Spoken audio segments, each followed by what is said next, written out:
All right. Well, a big welcome Thank you. to Professor, Doctor, lots of titles for Mr. John Kotre. And I had the privilege of meeting him back in 2019. Hard to believe it's been 5 Yeah, years. Time yeah, flies. yeah. But I was writing my dissertation, 470 some pages, and I got a hold of this book called Make Your Life Count. And I just really enjoyed it. And it was great because it had a nice mixture of research and then practicality, which is the name of my game. So Hmm. maybe I'm not a true academic, a true scholar, because I like the practical so much. And my study was qualitative, and yours was as well, correct? Well, my first book was called Outliving the Self, and that was completely qualitative. It was just eight stories of people and thoughts about the stories after they were done, and then putting something together at the end of it. That's how it started for me. Yeah. No, I'm, I'm, I'm a story guy. I like stories. Yeah. I really enjoy the emphasis on the storytelling, and so, but I'm not going to have you tell the story about the national championship this year. That was fun. I don't know about next year. I saw the little Sparty sign under your picture there. So, Yeah, it was equal size to the Wolverine oh, logo. that's what the, okay. Yeah, next year, I don't know because the coaching staff has left and all that, but we had a good time with it. So, yeah, thanks. You were very kind. My best friends are Wolverines, and so they weren't as kind as you. I got dozens of texts and rub it in my face, etc. And so I congratulate you and hope you enjoy Well, give me 35 minutes on the kindness part. it. Anyways, Dr. Kotri is a professor and has been for quite a while at University of Michigan, professor of psychology, a project director. I watched quite a bit of your Seasons of Life PBS special. That was very impressive. The PhD in psychology from University of Chicago and some time at Jesuit seminary. 8 books, if I Yeah, counted right. correctly, Yeah, it sounds two about that I right. have read. And again, the focus is on storytelling, life stories, Yeah, legacy, yeah. meaning, seasons, a little bit on death, a little bit on Catholicism, a little bit on generativity. But Okay. I really appreciated those episodes of Seasons of Life. There were 26 half-hour audio programs produced by the University of Michigan, Seasons of Life, funded by a grant of $2 million, which you received in December of 1984. You know why 1984 was a good year? Do you remember why? What is this a sports question? Yes. Is it a Michigan sports question? Michigan, the state of Michigan. Go ahead, hit me. Gee. Detroit Tigers World Series. Well, the problem is I'm a Cubs fan. Okay, you weren't And paying attention and to they that. would have that was a very painful year because we were up 2-0 in the playoffs, I think. Yeah, and then lost to San Diego. And I don't know what would have happened if we'd have played the Tigers, but no, Cubs. Well, you had a good time a few years back, so all good there. Yeah, that's true. So, you talked about in this award-winning television series about three clocks, biological, social, and psychological. And you talked about this legacy and called before we get into a dialogue, I wanted to read this on your website, Hmm. johncotry.com. You called it the generative way legacy. Yeah, I like that metaphor. I still do. Yeah, yeah. You said it happened during the me decade, a time when calls to self fulfillment and self actualization filled the air. It was the 1970s. Yeah, it sure You was. were Yep. in, you were in your 30s, right? Yep. We won't date you too much more than that, but you were wondering, you said at the time, about the wisdom of investing so much in a self that was going to die, and you wanted to know what would go beyond you. So you were studying or looked at Erik Erikson, and I've done a lot of study myself on Erikson Mhm. about what he said on this word called generativity. Right. And you wrote a book called Outliving the Self, and you told the stories of 8 people trying to make their lives matter. And I'm actually calling this session today Leadership Matters, and I'm focused a lot on leadership, and we don't need to go there, but we can go there because your stuff is so applicable to leadership as well. Um, but you laid this out in Make It Count, your book called Make It Count. You called it a generative way. And you're now entering your 80s, you wrote, and I think Mhm. you're there. And you said, I travel lightly, carrying only distillations. Absolutely. Yeah. So I'm pushing 84 now. I'm not in about a month. And if you talk about a spiritual development, it's a time to discard, distill, and just really travel lightly. I'm at the end of the generative way. I mean, let's face it, I mean, it looks a little different. Discard, discard, and distill. Yeah, Yeah. Is that the word that comes to mind is simplified? Does that apply at all? absolutely, absolutely. Simple, direct, absolutely. Yeah. So the way I put it is a walking stick, some seeds, and up ahead, the spirit. That about sums it up. And, That's a great word picture. I appreciate that.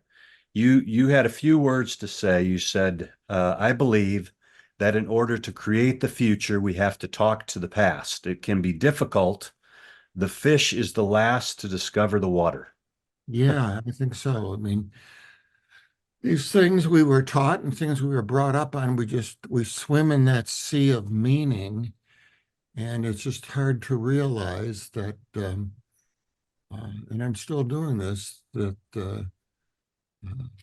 yeah, that sea could be different, that meanings could be different, and uh, yeah, absolutely. When Uh, you said the that good comes mixed with the bad, sow one and you will sow the other. You said nothing's too small to leave behind. Even a smile can save a life. That we see little of what we actually do leave behind. That's really that's yeah. I mean, I sowing. So Erikson and generativity, it was a page in his book, and I mean, my first couple of interviews in Outliving the Self, um, I remember one young woman. It was amazing that she could say this. She was from Harlem and she had a baby, and she looked at that baby and said it was so ugly. It's like it was all from me. My husband had not contributed anything to the appearance of this child. And I think of Oppenheimer, the movie. Mhm. I didn't see the movie, but he sees the atom bomb and he says, "I have become death, destroyer of the world," or something like that.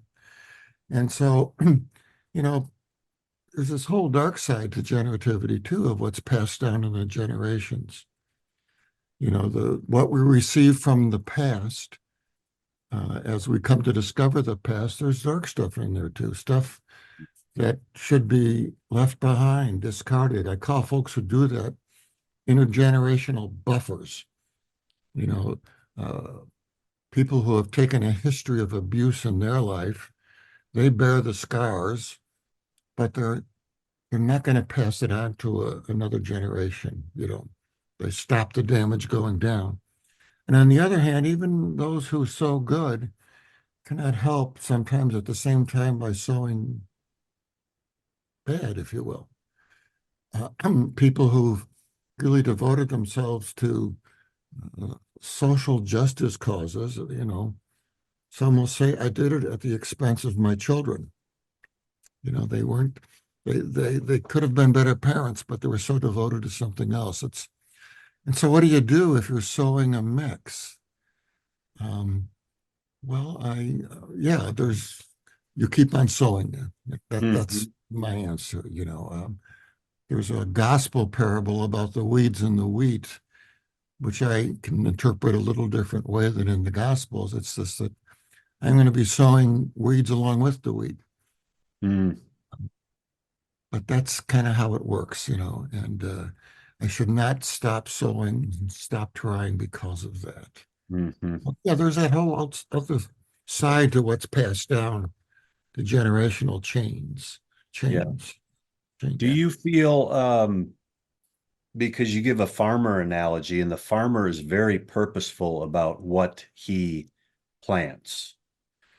Mhm. Have you been purposeful about your legacy, and then kind of back to this question of I'm going to show this slide Oh, yeah, on Erikson, yeah, gotcha.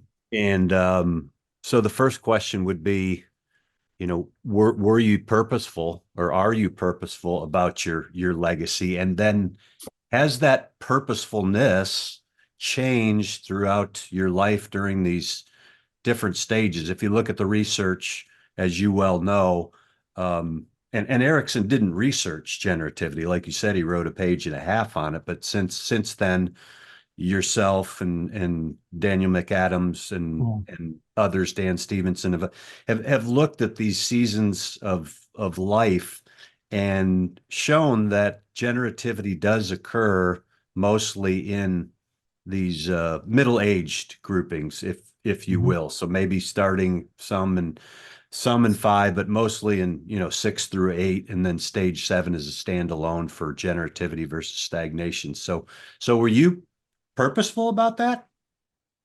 I don't think I've been purposeful. I've just tried to listen to what calls, if you will. This is a great portrait that Erickson drew here, and I think of it as a portrait. I don't think of it as a theory to be proved or disproved, but I think what's so right about it is a concern that arises in middle age, and yet I see it happening earlier on, passing on things. I see kids at the swimming pool, an older kid teaching a younger kid how to jump in the water, how to dive. I I wrote about this game called Statues that kids play. Mhm. When I saw my kids playing it in Ann Arbor, and I had learned it in Chicago, I hadn't taught it to anyone. That game had been passed down somehow through kids. And that is a kind of passing on generativity. And so, while I think this emphasis here on stage 7 is good, there are different kinds of generativity, different generative moments, throughout the life cycle. And it's different in 8, where I am, and then it was at 7 and 6 and so forth. So, um, yeah. And then Joan came up with stage 9, Joan Erickson Yeah, she at did. Yeah. 93, right? Yeah. Yeah. So, Is the Can you define for those watching, because I had no clue when I first started I was researching meaning in life, and I had no idea. Then I stumbled upon legacy, and I'd written a book on legacy, so I knew what that was. But as I was looking at meaning in life and legacy, this term generativity popped up, and I yeah. had never heard of it. And how would you define it, or what is generativity in your eyes? Well, let's see. It's a concern for future generations. It's passing things on, different kinds of generativity. In biological, I pass on genes. Tech- parental, I raise kids. And then I'd always, oh, there you go. Yeah, okay. Parental is I raise kids, and, we have one adopted child, so I wasn't the biological parent, but I was the parent who raised this girl. And then technical is really interesting. It's the passing on of how to, like craft, like, well, how to place statues, how to dive into a pool. And a great example of technical generativity these days is on YouTube. I can go into Google and ask how to do anything. And there will be people who will put up a video of how to do it. And, you know, some of it's a lead into selling something, but a lot of it is people just for the satisfaction of passing on how to do something, you know, how to clean a carburetor of my lawnmower, how to write, how to do anything. And that's technical generative. And then cultural is, you could also call that spiritual, but it's passing on meaning, uh, purpose, values, that sort of thing, you know. So, you know, these things are passed on, and there's a dark side of each one of those too, you know, which we have to live with. The desire to invest oneself in forms of life and work that will outlive the self. That was uh, I guess, the definition I use there. Also, maybe creativity between the generations is another way of thinking about it. 4 of the dimensions that came right out of your book here, and many have defined generativity. There Erikson you said, go. "I am what survives me," and Yeah, there you go. McAdams also said, "The concern for and commitment." There's that concept. That's Future generations, a great portrait there. fostering the well-being development of individuals. Sure. And so I just called out some of the things right there from so your book. With your book, I was able to really um understand, and you made it so simple with that definition. So I appreciate that. Care for the Um planet, I see as generativity very much so. You know, care for the planet, leaving the planet in good shape for future generations, that sort of stuff. do you see a difference between generativity and legacy? Well, I guess legacy is the thing that's created, I suppose.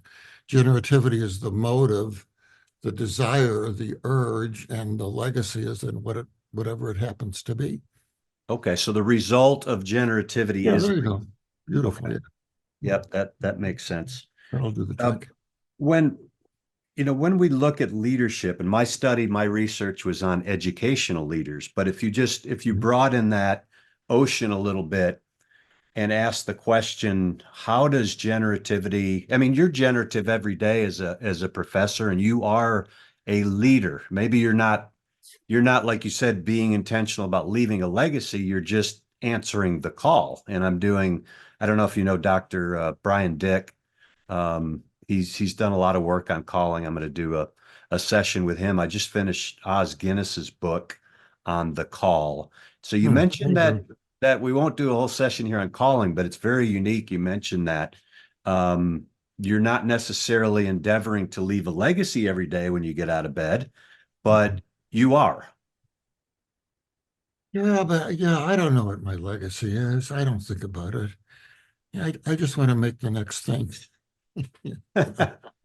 Um, and there's some things, and I just did get into the book about, and this is kind of, I think of the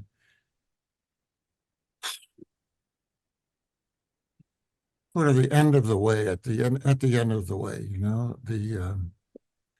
especially in a business like ours, teaching. Well, I don't know what the effects are. And Mhm. sometimes when people, if they tell me I said something, I said, huh? You don't know. And I don't know, which is kind of a caution too, because you just don't know when something you do or say is going to have an effect. And so for in my business, it's a great unknown. It's not, it certainly is not building a statue to yourself. Hmm.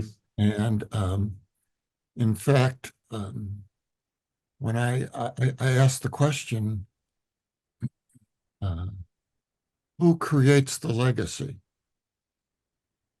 And I know the book, you know, how to create a legacy, but if it's to be a living legacy, who actually creates it? And my answer is subsequent generations do. Mm. They can take out of my life whatever they want to do and create something with it. And then the generation after that. If the legacy is to live, living things change. And so I couldn't tell you what my legacy is.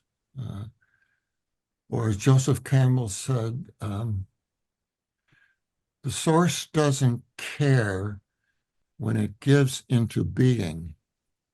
It's the giving into being that matters. Hmm. Oh, and then there's this Good. the gospel parable of the sower, the seed, Mhm. Now, when I was a kid and heard that story, the moral of the story was be the good ground so that if the seed comes in, it'll do good. That's the moral. Now I see it as a very, very good story about generativity and what the sower goes through. The sower goes along and he knows most of the stuff's not going to go anywhere. Mhm. Birds are going to get it. It's going to land on rocks. Thorns will choke it off. Not much of it makes it, really. But there's a couple of things. Not much has to make it. And that's the parable of the mustard seed. No matter how small the bit, you don't know it's going to take. And then also in the story, sower never looks back. The sower just keeps on sowing, no matter where the seeds end up. And so that's a kind of story, parable that speaks to me, if you will, at the Yeah. end of the way.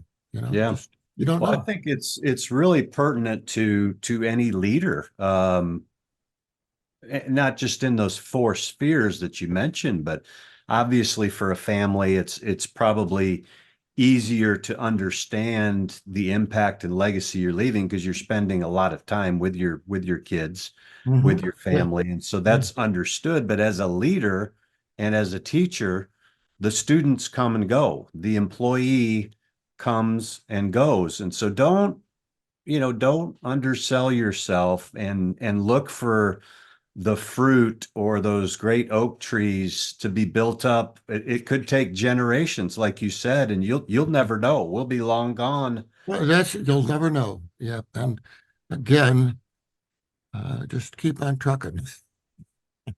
Yeah, And you said in this on your website, the generative way legacy seeds remain viable for centuries, right? yeah, If they're and if they're perennials, even more so, right? My tulips were not perennials in Texas. In Colorado, they were. And so that's coming up. Yeah, yeah, yeah, being able to see those pop up, they can last for multi generationals. I kind of got this fortunately when I was in stage, I guess it would have been six for Erikson, but I mhm. started to get a whiff of this when I had some health problems and had some heart issues and a pacemaker, and my blood pressure Oh, would go yes. 40 Yeah, over. yeah, And you start to think multi-generationally. You start to think about death, and Viktor Frankl says that we find meaning in suffering and meaning in trials. And so as I went through some of those trials, I started to have a multi-generational mindset. yeah.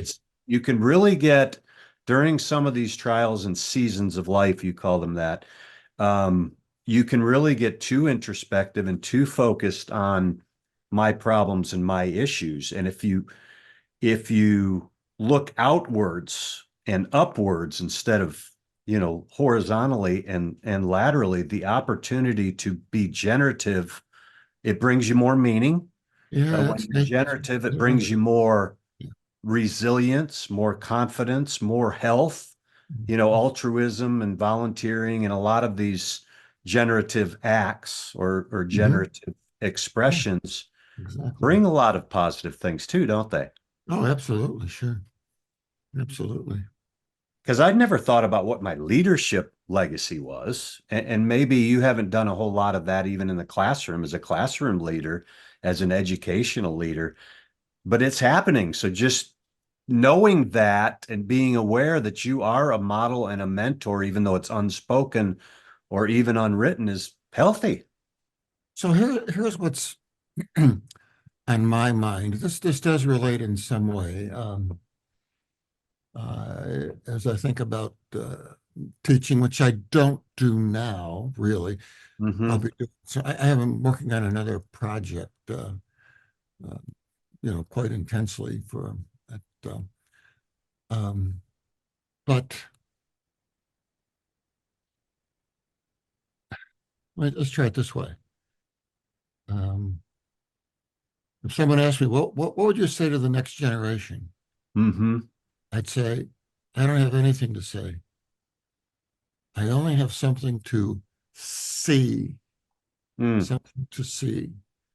And what I want to see is what is rising up in them and in each individual. And I want to be a witness to it. So let me tell you a story here. This because this is just this symbolizes it all for me. Okay, this story. So Dan McAdams and I were invited to Kyoto by something called the Future Generations Alliance Foundation. Okay. This is late 98 or so, 25 years ago. And they they were interested in generativity. And we met at what was called the Daidaku-ji temple. It was, a Zen temple, um, very ancient, very old. It was on the emperor's summer grounds, I think. And it was like 3 days. And in this room, there's tables. There's about maybe 20 people around. There's scholars and some media people, and mostly Japanese, some Chinese. There's a translation booth.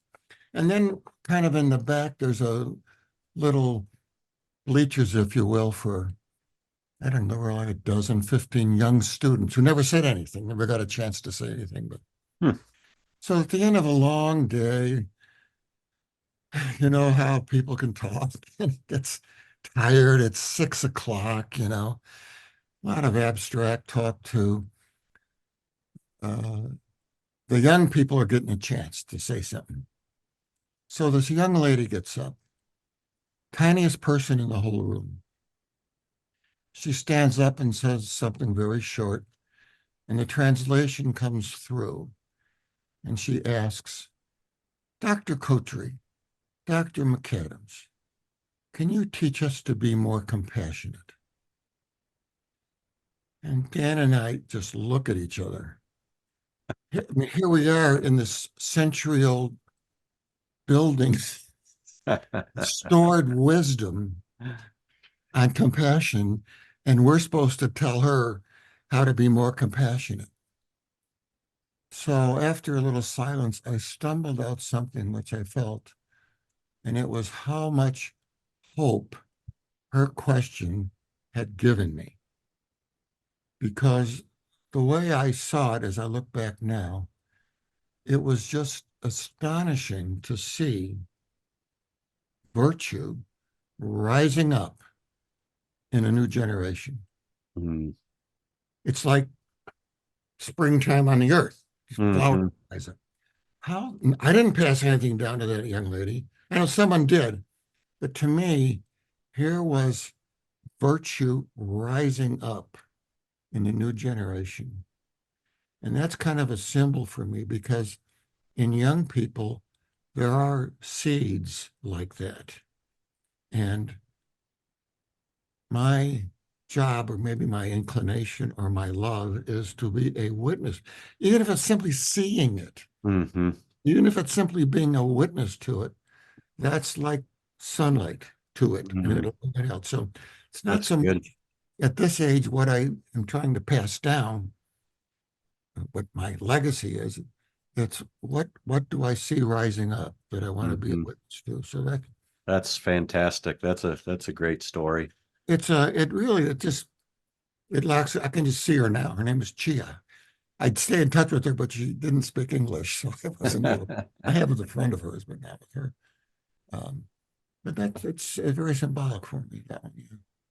But I think you're describing, and I don't know you that well, but the leaders that I've met that are authentic, they're approachable, they're willing to ask questions of.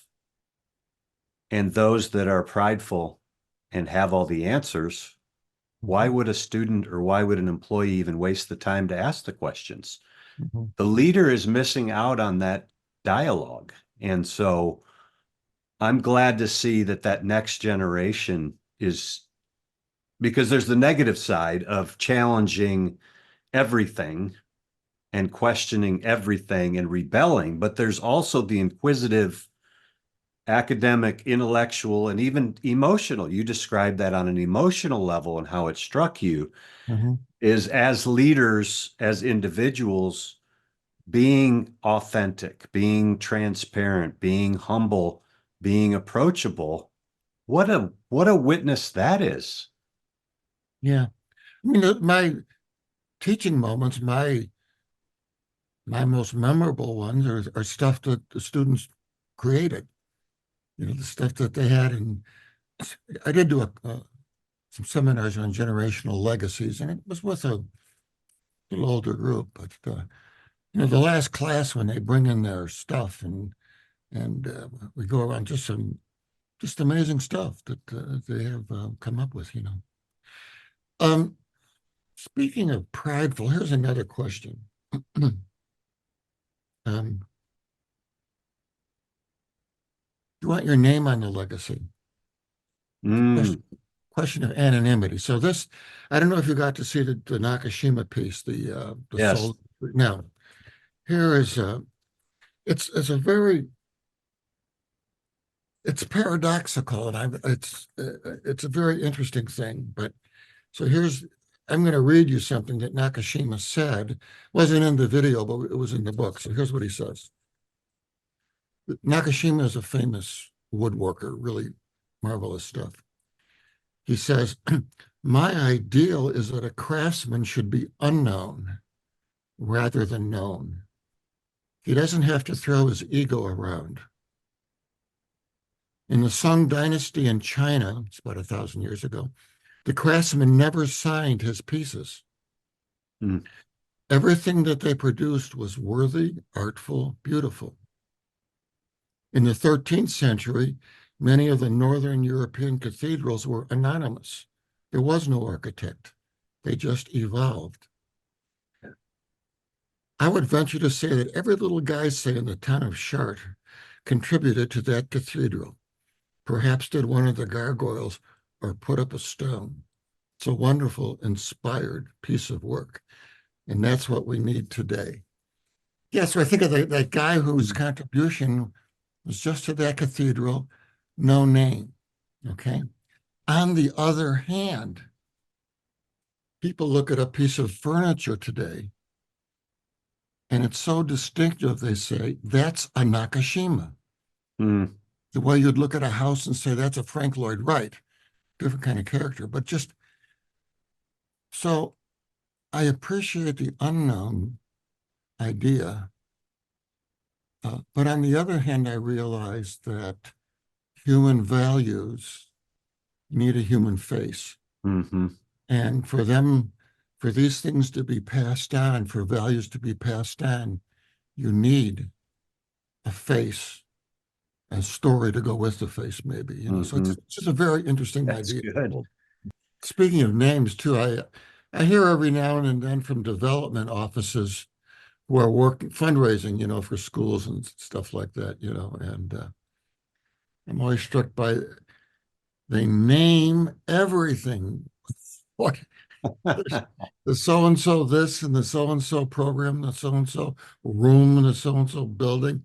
The name. That's how I think about the name sort of thing. So Yeah, anyway, well, it's because you talked about the dark side of legacy, and so I hadn't even thought of that because I had a pretty good upbringing, but there are people who have, um, you know, parents that didn't cut it, and there Oh my were, gosh. very dark legacies. Same thing with leadership. Is I've had a few toxic leaders, but again, those are temporary, and you can, disregard after a few years working for them. You'll have someone else, and they'll be on their way, or you'll be on your way. But with a parent, that's oftentimes something you can't do. So, but this whole concept of pride, I think, um, again, nothing evil or wrong with having your name on a brick at Disney World. No, If that's your legacy, though, you're in trouble if that's all you got. not a living legacy. Yeah. Yeah, but Yeah. if you look at this topic of servant leadership, which I've just started studying the last Hmm. few years, and especially in creating my course the last few months, is one of the characteristics, and Kouzes and Posner wrote about this too, exemplary traits of a leader. And when you drill down into authentic and servant leadership, one of the things that followers like to see, and they enjoy working for someone who's candid and open and honest, but also who will give credit and not just take credit. So Hmm. that whole concept of the leader is trying to build up their own legacy, that can be a dark side in the workplace where I the guy see. or I gal see. who did all the Okay. work don't Yeah. get any Yeah, credit. So yeah, as a leader, yeah. that's something to, be cognizant of and even take action on. Is when something good is done, it's usually the result of someone else who works for you or even a Mhm. peer, and Mhm. able to give them credit, and Mhm. it is a great thing. So I thought about that as you told your Yeah. story too. Yeah. One thing, just a couple other topics here, and I'll show you this, and then get your thoughts on it. It's a little bit on this topic of generativity, but I mixed in some other things that I care about and you care about here, and kind of looked at that life cycle concept of going through young adult, which I think was what, stage 4 or 5, and then middle age 7, and then you get to 8 and 9 up there with Erikson, and you look at this was I can't go to the bank with this as a quantitative study. It was just on my research, and I think this was an article by Rieker and Dr. Paul Wong. I don't know if you know, wrote a lot on meaning as well. And so I looked at a lot of this research that had been done in some of the life cycles, and you talked about generativity, and so again, that isn't maybe thought about so much when you get up until middle age, and then you have goals, and then you ride off into the sunset, and maybe you aren't thinking about generativity as much. Meaning in life, a little bit of a similar curvature there. And then some of the research shows on purpose that, as you get to the stage 8 and 9, maybe you don't. And this is one thing that really bothers me about the church and education, and I guess it's even the corporate world too, is that we are not taking of advantage. We're not taking full advantage of the Dr. Kotre's, right? You have so much wisdom, and so my goal with this podcast is to tap some of that wisdom and pass it on to others that they can learn. But do you have any thoughts on this as you look at this? Any agreements or disagreements? Now, is that supposed to? Oh, I see. These things go up as age goes up. Correct. Well, this may be somewhat remote, but you mentioned quantitative research and qualitative research. And this has been a thing of mine. Um, so quantitative research is going to tell you what's true, but not necessarily for how many people it's true. Mm, So you get a correlation of 0.24. I don't know what that means. I don't even know if researchers can themselves know what that means. I want to know, for how many people is this true? And in psychology, for example, there's you know, a great introductory textbook. The individual experience is considered to be a hypothesis, but the truth will be what's true in general. Mm, But my question is how general is the general? And in fact, if I sit down with someone, what is, quote, generally true is the hypothesis. It may be true for this individual. So with outliving the self, I'm trying to capture a variety of generative experiences. William James wrote the book Varieties of Religious Experience, but varieties of experience. And so, if I've heard this story before, I'm not going to try to get a repeat that will establish something general. I'm going to go for something different. hmm So that in my mind, I have all these possibilities when I'm sitting down with someone. I'd want my surgeon, for example, not to know what generally happens, but what might happen every 3 years only. I want him to know that rare case. Yes. I mean, just having a collection of experiences, uh, I think is important. That's where my head goes. So No, the that's individual, really the good. individual case, narrative Yeah. psychology. Yeah. I had a discussion with my son last week, and he's Ah, much more intellectual than me. He's 27, and the books he reads, goes back to all the philosophers of old and has hundreds and hundreds of books in his basement. But well, we were talking about, and we move every few years, so it's a real pain. My wife keeps saying, when are you going to unload some of these?" And I said, it's our legacy. okay. But as we were talking about faith, and he talked about, because I grew up in the Christian faith, and Mhm. my parents did, and grandparents did, and Sure. so we raised our kids that way. But when I was raised, you didn't feel comfortable asking questions or doing the due diligence. You just accepted. And Hmm. so I don't know if my son was feeling a little guilty, um, that he hadn't, because he actually has embraced the faith, but thankfully he's done his own Sure. research, Yeah, yeah, yeah. done his own search, because the meaning researchers will tell you that there's the search for meaning and the presence of meaning. And you can search for your faith, and that's how you're going to find it. You can have it given to you and hand it off, but it's not going to be as meaningful. And so he was feeling guilty, and he said, are you okay with me asking questions about your faith and about the faith? And I said, please do, because then you've done your due diligence. Dr. Oz Guinness talks about that a lot as well, and the different stages. And the first inquiry is the first stage. Otherwise, you're probably an atheist, or you've done that before in your life. So, are you willing to inquire and ask questions? Great. That's where it all starts, right? Young person says, I have doubts. And I say, no, you have curiosity. And it's a blessing. Yeah. The doubts are just the beginning of the journey. I mean, speaking of intellectual, here's a Nakashima concept. The guy with the unknown artist, he says, talking about searching for simplicity, one has to seek inwardly. There are no complications. There's no dogma. There are no rules.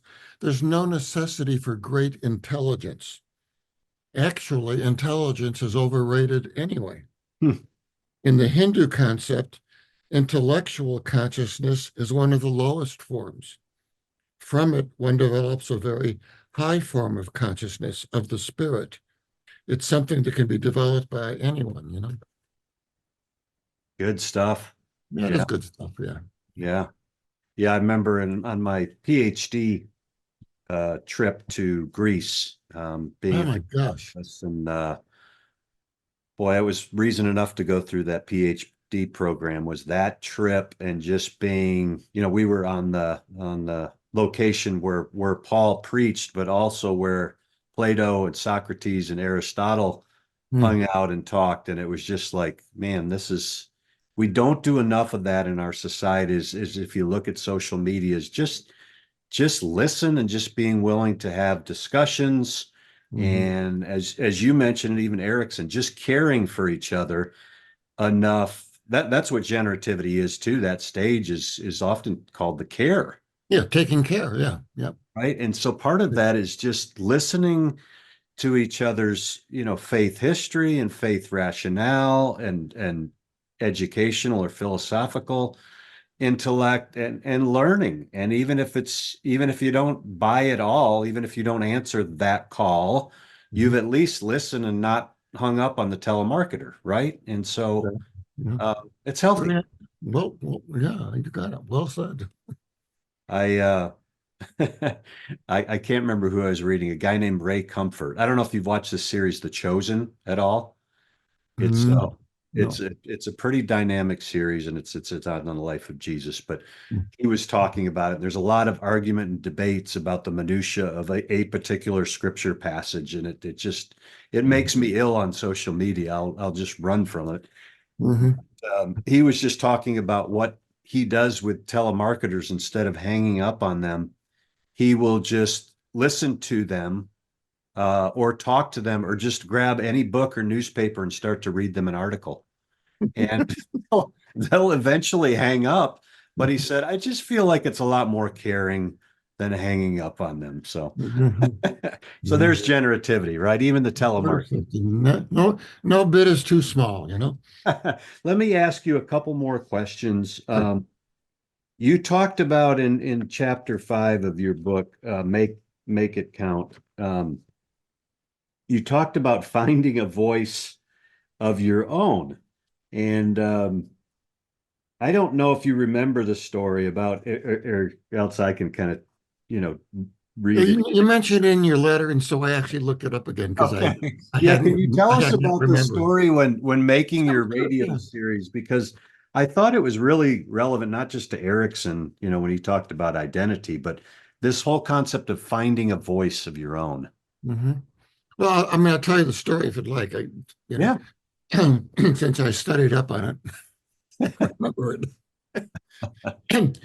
So, yeah, I had done a lot of interviews with folks, and we were putting them together into these audio programs.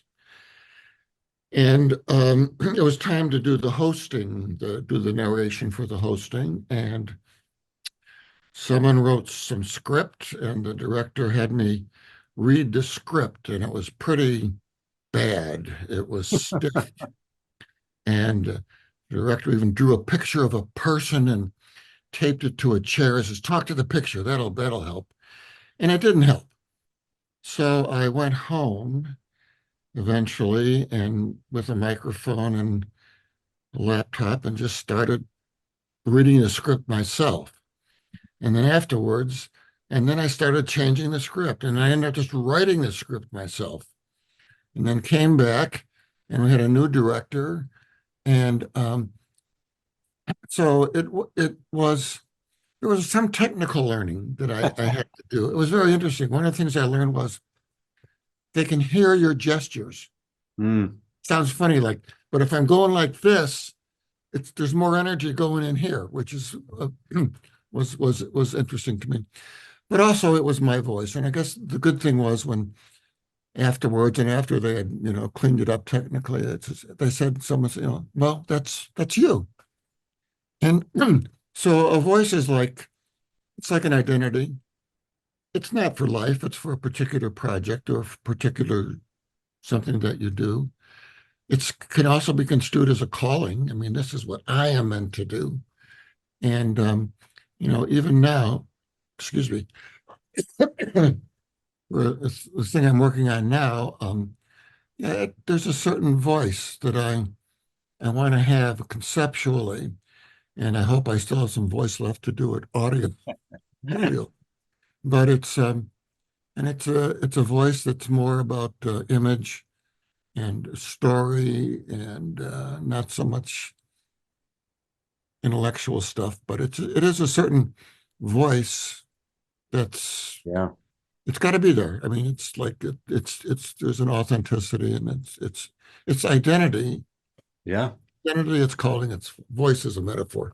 And it is seasonal. I've done studies on the Gen Zers and millennials, and they're known as the job hopping generation, right? Okay. Oh, And okay. if you go look at all the research, why are they job searching? Why are they leaving? They're one of the least engaged generations. 21% moved in the last year. 83% of Gen Zers consider themselves job hoppers. That's Wow. amazing. Wow. And Yeah. the research doesn't address this. At least what I found. I'm sure I need to go to Google Scholar and go there instead of regular Google. But the reasons they're leaving is the job description didn't match what the actual role was, that the Mm. salary wasn't enough, not a surprise there. They weren't able to grow their skills. They were bored. Um, the companies were less loyal. I've seen that. I've been laid off more times in the last decade than I ever thought I would. Mm. Um, Mm. the career advancement was there. There wasn't a connection between people at their jobs. But here's one. Maybe they're leaving because they haven't found their identity. And they're in this process, like you just mentioned, of finding their voice, finding out Who who they they, are. Yeah. yeah. Yeah. No, I, I don't, I don't know about an identity for life. I mean, for example, as I was getting close to retirement, I looked back and said, I'm not a psychologist anymore. And then I said, I never was a psychologist. Mm. And what the hell was I? Best thing I could come up with, I'm a story guy. And Yeah. that kind of covers a lot of, then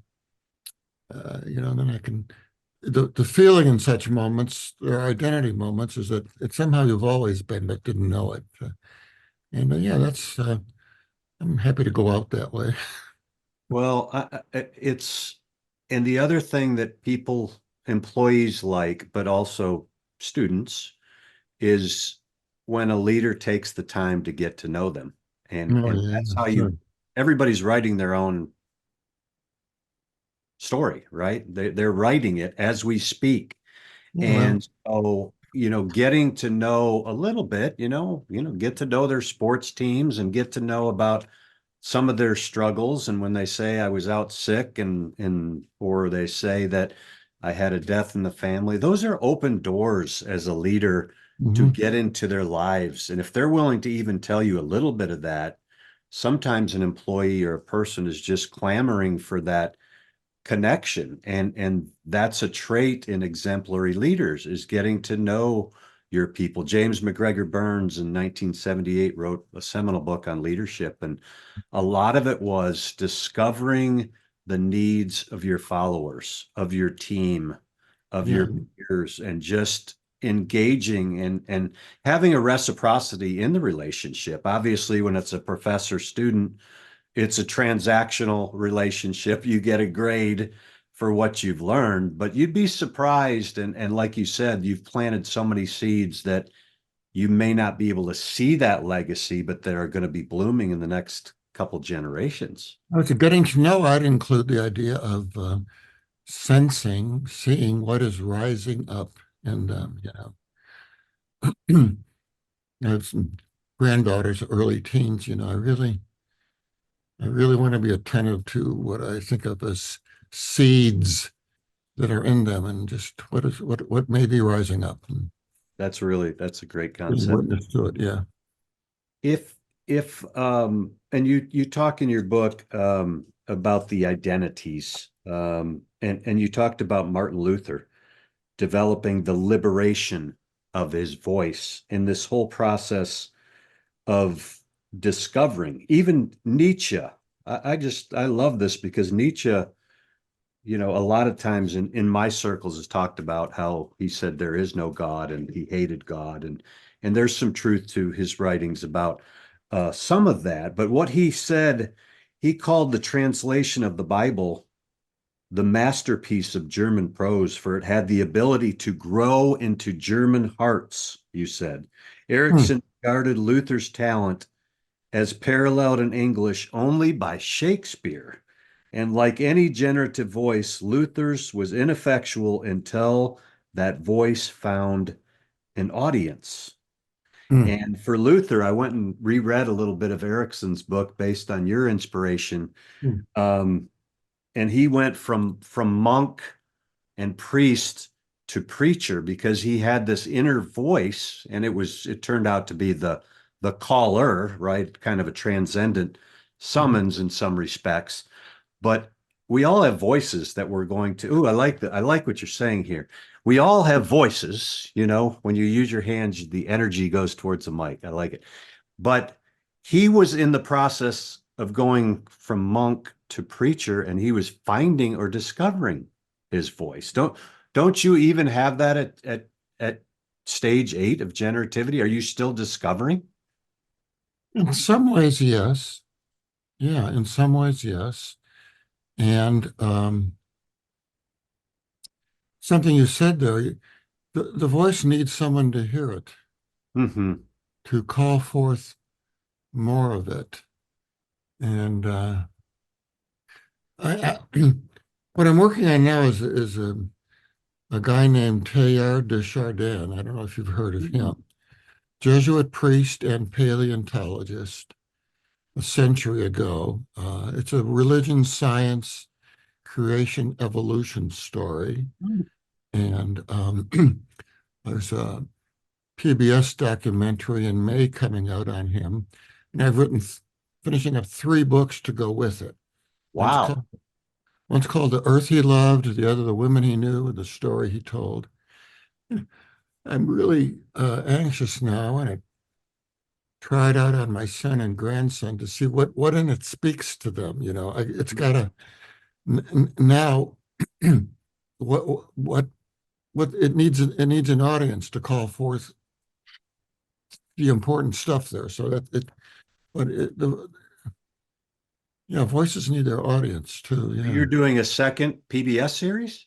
I'm not doing the video. I'm doing I'm writing the books and then some short videos to use as discussion. It's uh, like this. That's a whole new area for me. I have to learn how to do. Well, you need to show me how and when to promote that, because that goes right along with what I'm kind of studying and teaching about. So I would love to be able Oh, to really? Yeah.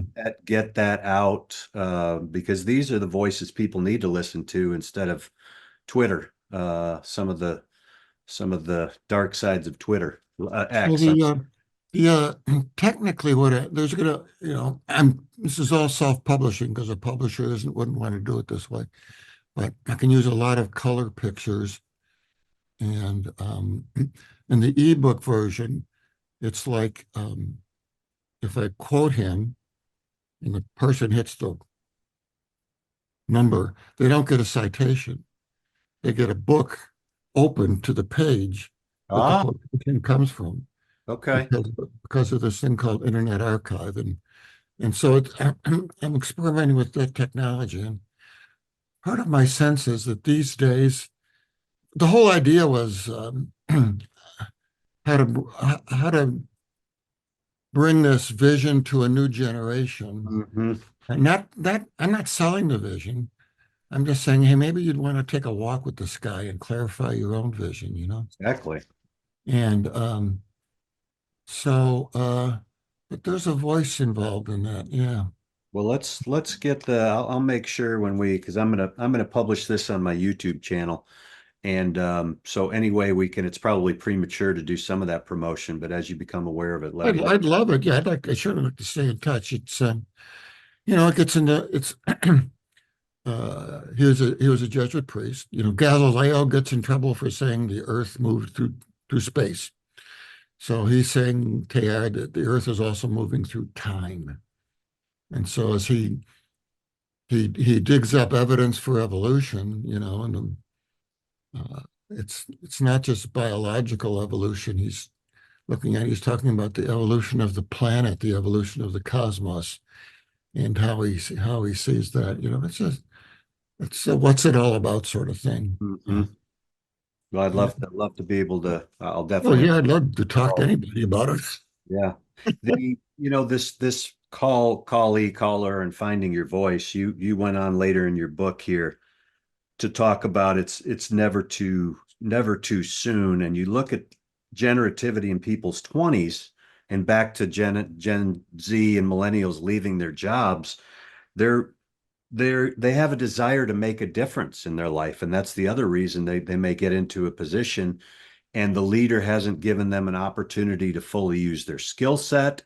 They Mhm. don't know what their calling is. They're still trying to discover it. If you would have told me part of my calling and meaning in life and fulfillment was doing podcasts and writing and teaching when I was 20s and 30s, I would have said I'd bet $1 million. I'd bet 20 Bitcoin that it's not going to happen because I was scared to death to get in front of people. And so part of this process Yeah. is to discover and find your voice and find your identity. You said that in 20s, that's what people are trying to do. Young adults may feel a pressure, whether it's from their parents or their bosses, to get their independence early and hurry up and get to adulthood. I was talking to my 29-year-old daughter last Mm. week, and she says, I was in such a hurry to get here to adulthood, and now I got all these bills. Welcome to my world. And those are bills I'm not paying anymore. Yeah, gosh. And so there is this generativity even 20s and 30s. And obviously parenting, as you mentioned, biological and familial will be the first major generative act, the prime generative encounter, as Erikson says. But you look at even those who have excelled in technology, you mentioned technology and culture. And a lot of those folks like Zuckerberg and Jason Ah, yeah. Schwartz, Reddit, and Elon Musk, and what age were they? 20s and Yeah, 30s when they yeah, made. But yeah. then you look at people like Michelangelo and you look at Moses and you look at they made their big difference in their 80s. We're just getting started, John. Yeah. I Right? remember. And so this, I had a couple thoughts for people and welcome to comment here on this whole concept of finding your voice. And, as people seek to find out what their leadership legacy is, maybe don't seek too much, is like you said, just live. And you'll find and fulfill your why as you try things and you learn. And one thing I learned in my last job is I didn't want to climb the ladder anymore in my corporate job because it Yeah, was yeah, starting yeah. to require things or ask of things of me that weren't me.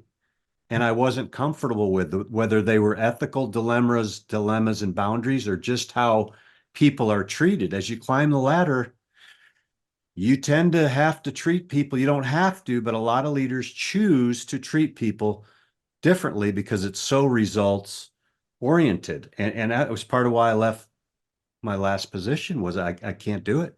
That's It not how worked. I'm, and maybe it's, Worked for me. Yeah, yeah. yeah. That's very that nails it right there, I guess. Huh?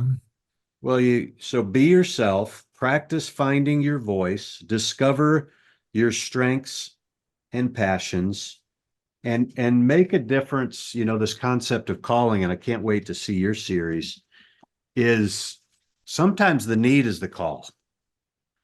And it may be one individual that's been brought into your life, or the developing this life story with people. It's research and it's qualitative, but it's living. It's real life, is taking the time to get to know your employees, your coworkers, your parishioners, um, is part of how you're going to leave that legacy. Uh, This calling, it can come out of your nature, and you think of identity. It also can come just knocking on your door. mhm. Something happens to someone somewhere, and you're called to step in, different type of calling there. Yeah. Yeah, it's it's seasonal. I love your concept of seasons of life is you're calling you've got a job, you've got a career, you've got a vocation, maybe you have a calling.